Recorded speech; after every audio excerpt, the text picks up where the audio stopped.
माध्यमिक शिक्षा बोर्ड राजस्थान अजमेर द्वारा कक्षा 9, 10, 11 एवं 12 के लिए नवीन पाठ्यक्रमानुसार प्रकाशित पुस्तक नवीन हिंदी व्याकरण एवं रचना पढ़ रहे थे। इस पुस्तक के अध्याय 1, 2, 3 हमने पढ़ लिए हैं।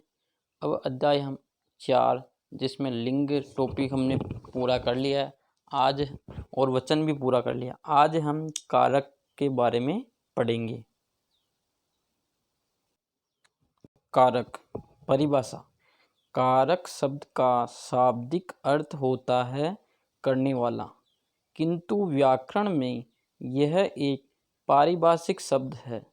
जब किसी संज्ञा या सर्वनाम पद का संबंध वाक्य में प्रयुक्त अन्य पदों विशेषकर क्रिया के साथ जाना जाता है तो उसे कारक कहते हैं। विभक्ति। कारक को प्रकट करने के लिए संज्ञा या सर्वनाम के साथ जो चिन्ह लगाया जाता है उसे विभक्ति कहते हैं। प्रत्येक कारक का विभक्ति चिन्ह होता है, किंतु हर कारक के साथ विभक्ति चिन्ह का प्रयोग हो यह आवश्यक नहीं है। प्रकार। हिंदी में कारक 8 प्रकार के होते हैं, यथा कर्ता, कर्म, करण, संप्रदान, अपादान, संबंध, अधिकरण, संबोधन। 1 नंबर पर आता है कर्ता कारक। इसका विभक्ति चिन्ह होगा नहीं। संज्ञा या सर्वनाम का वह रूप जो क्रिया अर्थात कार्य के करने वाले का बोध कराता है, अर्थात क्रिया के करने वाले को कर्ता कारक कहते हैं। कर्ता कारक का विभक्ति चिन्ह ने है। ने विभक्ति का प्रयोग कर्ता कारक के साथ केवल भूतकालिक क्रिया होने पर होता है। अतः वर्तमान काल, भविष्य काल तथा क्रिया के अकर्मक होने पर ने विभक्ति का प्रयोग नहीं होता है। आगे आता है जैसे अभिषेक पुस्तक पढ़ता है, गुंजन हंसती है, वर्षा गाना गाती है, आलोक ने पत्र लिखा। दूसरे नंबर पर आता है कर्म कारक, जिसका विभक्ति चिन्ह होता है को। वाक्य में जिस शब्द पर क्रिया का फल पड़ता है उसे कर्म कारक कहते हैं। कर्म कारक का विभक्ति चिन्ह है को।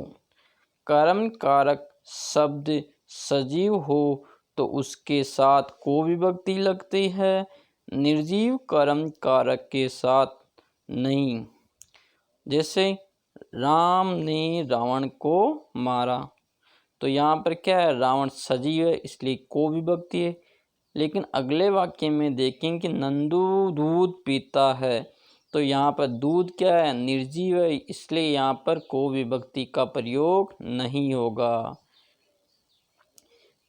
तीसरे नंबर पर आता है करण कारक, जिसका विभक्ति चिन्ह होता है से।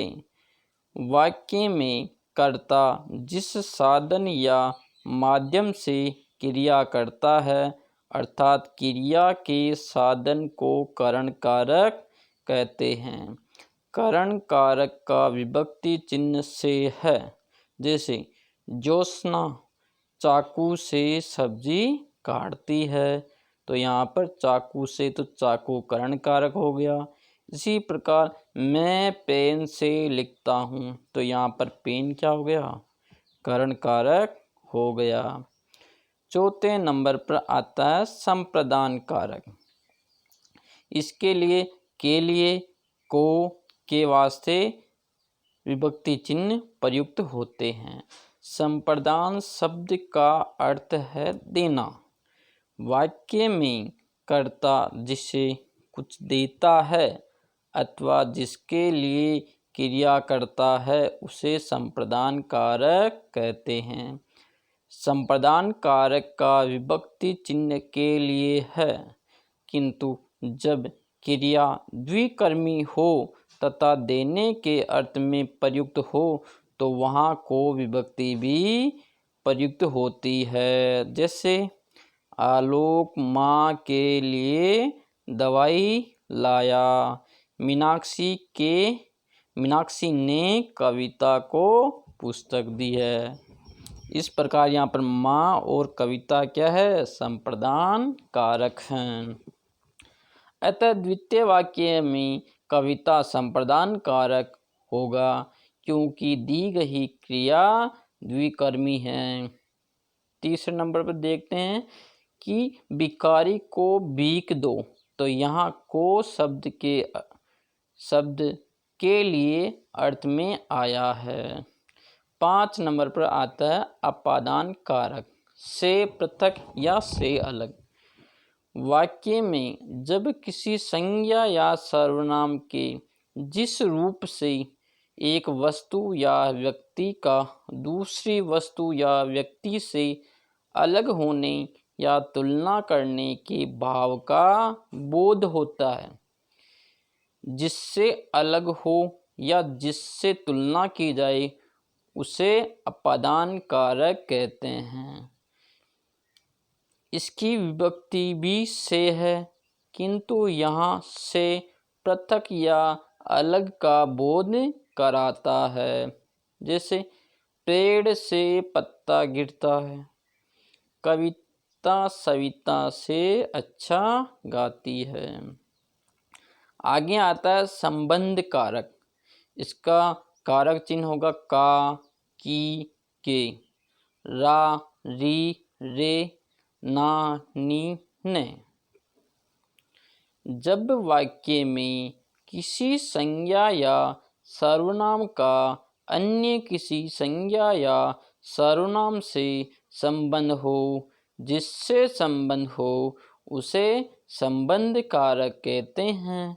इसके विभक्ति चिन्ह का, के, की, रा, रे, री, ना, ने, नी आदि हैं। यथा अजय की पुस्तक गुम हो गई, तुम्हारा चश्मा यहाँ रखा है, अपना कार्य स्वयं करे।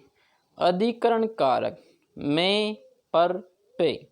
वाक्य में प्रयुक्त संज्ञा या सर्वनाम के जिस रूप से क्रिया के आधार का बोध होता है उसे अधिकरण कारक कहते हैं।